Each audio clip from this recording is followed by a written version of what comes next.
2 araw na lang, magpa-party na si Hana. Ngunit, sa halip na maging masaya, nalulungkot siya. Nitong nakaraang mga araw ay hindi niya nakakausap si Matthew. Hindi na ito nagagawi sa mansyon nila at hindi ito sinasagot ang kanyang mga tawag at messages.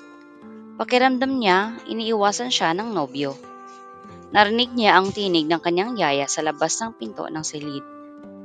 Hana, magbihis ka na. Ngayon na natin kukuhanin ang mga pinatahi mong gowns. Kailangan isukat mo na kung sakto sa'yo. Oo, yaya. Tugon niya at patakbong pumasok sa banyo ng silid para mag-shower.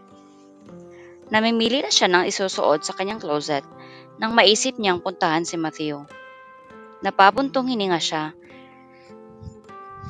Kailangan niya makita at makausap ang lalaki. Gusto niya magkaroon ng assurance na walang nagbabago sa relasyon nila. Ngunit ang problema ay nasaan kaya ang kanyang mahal?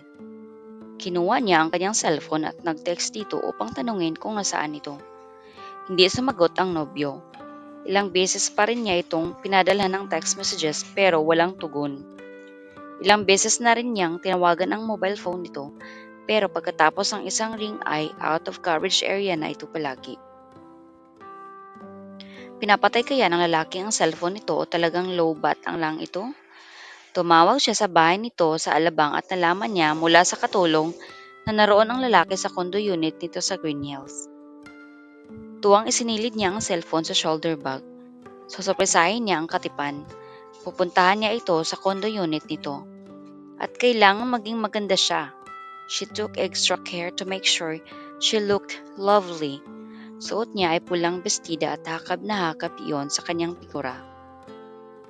Matapos nila makuha ni Nancy ang kanyang gowns na ipinatahi sa isang sikat na couturier, ay dumiretso sila sa Rostons. Namili sila ng iba pa niyang kailangan. Maya-maya pa ay bit-bit na ng driver na si Carlos ang kanilang pinamili at patungo na sila sa parking space ng Rostons. Yaya, may pupuntahan pa pala akong classmate. Pwedeng mauna na kayo? Pagdadahilan niya. Aba, ipapahatid na kita kay Carlos. Naku, wag na ho. Maagap niyang tutol. Magtataksi na lang ako. Halakang bantulot, si Nancy napayagan siya. Baka magalit ang daddy mo pag nalamang iniwan ka namin. Alam mo naman ang sitwasyon ngayon, uso ang kidnapping. Tumawa siya. Si Yaya talaga, hayaan niyo mag-iingat ako. Napipilitan itong sumunod, sumakay ito sa kotse. Mag-ingat ka ha, at huwag kang magpapagabi. Tuwang kumaway siya at nagmamadaling naghanap ng outlet ng Red Ribbon. Bibili siya ng cake para ipapasalubong niya kay Matthew. Isang saglit pakisakay na siya ng taxi at patungo na siya sa tinitira nito. Maya-maya pa isang gulat ni Matthew ang nagbukas ng pinto ng condo unit. Hana? Bulalas nito. Papungay-pungay ang mga matang ngitian niya ang binata. Hi, ano ang ginagawa mo dito? Nagpalingalinga pa ito sa labas ng unit na tila ba takot na baka may makakita sa kanya. Napadaan lang, namili kami ni Yaya Nancy ng mga gamit sa birthday party ko. Naisipan kong dalawin ka at bilhan ng cake. Itinaas pa niya ang kahon na kinalalagyan ng blueberry cheesecake. Nakatanga lang ang binata. Hindi mo ba ako papasukin? Napabuntong hininga ito. Look, baka magalit ang daddy mo kapag nalaman niyang dumadalaw ka dito. Hindi naman niya malalaman, pwede na ba akong pumasok? And she flashed a smile, dimples and all. Nag-aalangan ang kasintahan, halata ang pagiging uneasy nito, tila may kinatatakutan. Go home na, hindi maganda sa isang babae na dumalaw sa isang lalaki. Sinikap nitong patigasin ang tinig, maski labag sa kalooban. Gumuhit ang hinanakit sa kanyang muka dahil nahalata niyang ayaw siyang i-entertain ng binata. Is there something wrong?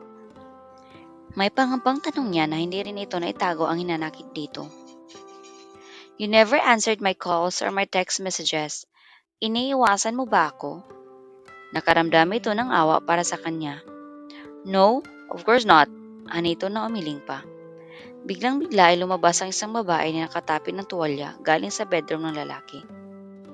Matthew, what's taking you so long? Natigilan ito ng pagkakita sa kanya. Si Matthew ay parang magnanakaw na nahuli at hindi nakakilos. Hannah was shocked. Nabitawan niya ang dalang nakabox na cake at bumagsak iyon sa paanan niya. Umatas siya ng isang hakbang and felt she had fallen off the edge of the road. Nanginginig ang buo niyang katawan sa tindi ng selos at hinanakit. She looked at him with accusing eyes. I hate you! I hate you! I never want to see you again, Matthew, ever. Nahihilam na sa luwa ang mga mata niya. At bago ba pumaksak ang mga iyon ay tumalikod na siya at patakbong nilisan ang lugar ang iyon. Maraming salamat sa panonood. Huwag kalimutang mag-like, mag-share at mag-subscribe para sa mas marami pang videos. I-click na rin ang notification bell para updated ka palagi. Kita-kits sa susunod!